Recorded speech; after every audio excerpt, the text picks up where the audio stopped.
تجربه خرید گوشی جدیدم با شما.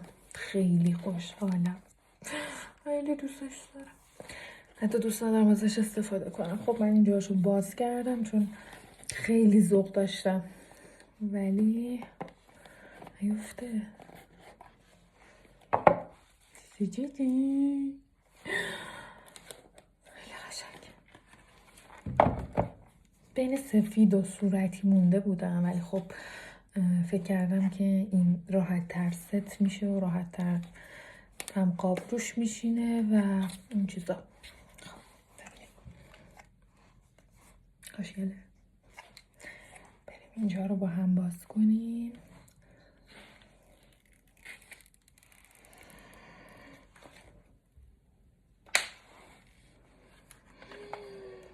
خیلی خوش دسته نمیاد. خیلی خوشحالم و خیلی خوشحالم. برای همتون آرزو میکنم این حس خوشحالی رو.